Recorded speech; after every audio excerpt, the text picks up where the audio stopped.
సురేఖ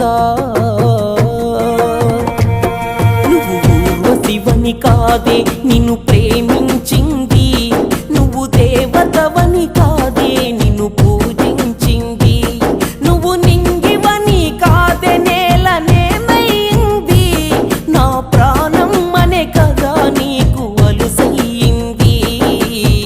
రాతలో లేని రాధమ్మ చెప్పలేను